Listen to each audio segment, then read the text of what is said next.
Salve a tutti e benvenuti in un nuovo video dell'Angolo del Mecha. Oggi concluderemo la panoramica sui Mobile Suit di Xeon, almeno quelli apparsi nella prima serie, andando a concentrarci sui Mobile Suit realizzati apposta per il New Type.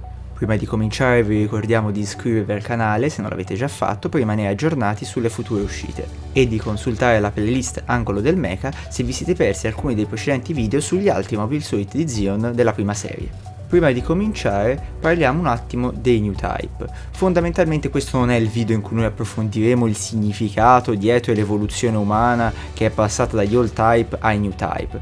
Ci limiteremo a sottolineare che nei laboratori di Xeon erano già stati individuati questi esseri umani caratterizzati da facoltà psichiche particolari che furono classificati come New Type e sottoposti a esperimenti per verificare se si potesse sfruttarli in battaglia. L'Istituto Flanagan sarà l'organizzazione che si occuperà sia della parte scientifica, quindi di studio del New Type, sia della parte bellica, ossia di realizzazione dei Mobile Armor o Mobile Suit adatti a loro.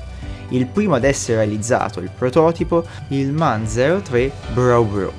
Questo modello era una sorta di ibrido tra un Mobile Armor e una vera nave spaziale. Doveva essere pensato per essere pilotabile sia da Old Type che da New Type, quindi il suo funzionamento Psychommu è ancora allo stato primordiale. Ma cos'è il sistema Psychommu? Per spiegarlo occorre fare un passo indietro.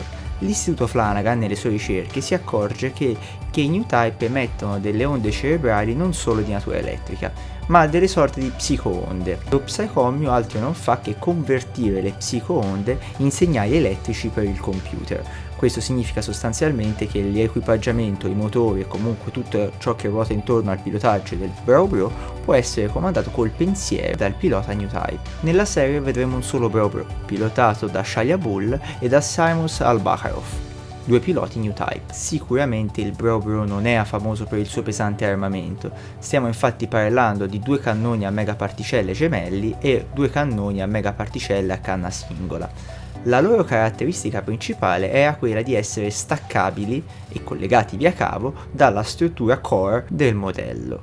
La possibilità di muovere i cannoni via cavo e quindi indipendentemente rispetto al core faceva sì che il Braw potesse sparare da angolazioni inaspettate e a grosse distanze da lui. Quindi il core con i piloti rimaneva al sicuro nelle retrovie, mentre i cannoni andavano a giro a colpire i nemici. Di conseguenza la strategia principale del Braw era quella di rimanere nascosto. Una volta che veniva individuato perdeva ogni efficacia e doveva ritirarsi. Per garantire la sicurezza dei piloti era formato da dei blocchi scomponibili e quindi potevano mettersi in salvo abbandonando parte del Mobile Armor dietro di loro in modo da evitare di essere appesantiti dal peso. Ad ogni modo i test sul Braw permetteranno poi all'Istituto Flanagan di realizzare la sua diretta evoluzione, ossia il Mobile Armor MAN-08 Helmet. Questo nella serie verrà pilotato dalla giovane e potente New Type Lala Sun. Alcune caratteristiche sono rimaste invariate rispetto al Braw. Sostanzialmente il sistema Psychommu converte le onde psichiche del New Type in comandi per il modello e anche in questo caso l'Helmet non è in grado di combattere in modo ravvicinato perché non ha un sistema AMBAC, ossia sostanzialmente si muove grazie a dei propulsori e non ha assolutamente agilità rispetto a Mobile Suit.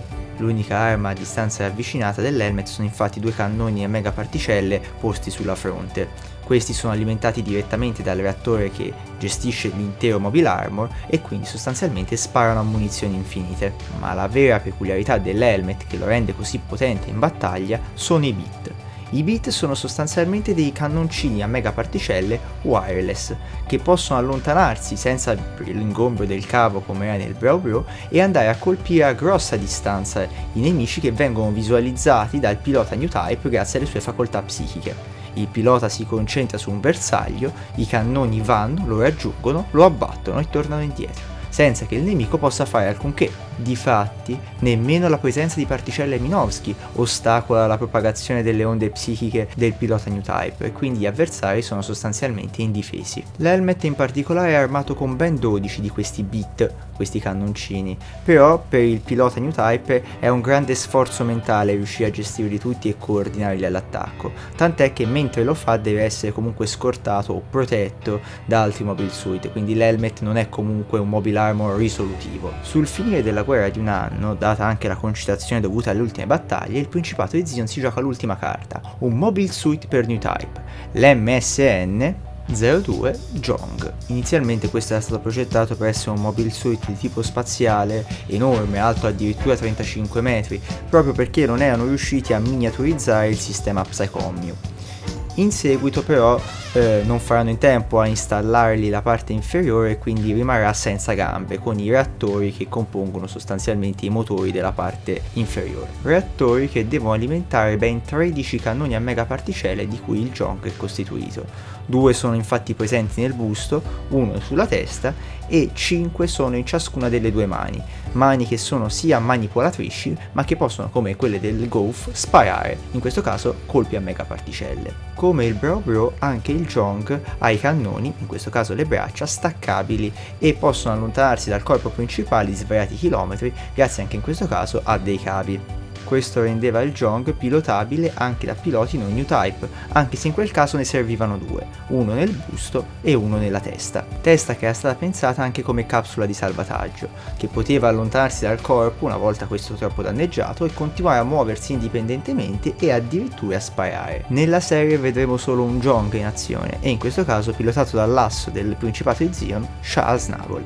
Risulta difficile stabilire se il Jong che noi vediamo nella prima serie sia effettivamente il massimo che il Jong poteva offrire, perché comunque gli mancavano le gambe che avrebbero dotato maggiore agilità al sistema Ambak. Tuttavia questo sarà sicuramente il sintomo dell'ultimo disperato tentativo di Zion di ribaltare le sorti della guerra affrontando in 1 contro 1 il Gundam di Amuro Ray.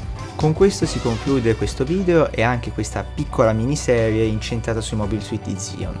Nel prossimo video, quindi la prossima settimana, andremo a cominciare a parlare delle astronavi schierate dal Principato sempre durante la prima serie. Vi ricordiamo di lasciarci un like e un commento se il video vi è piaciuto, un saluto e alla prossima!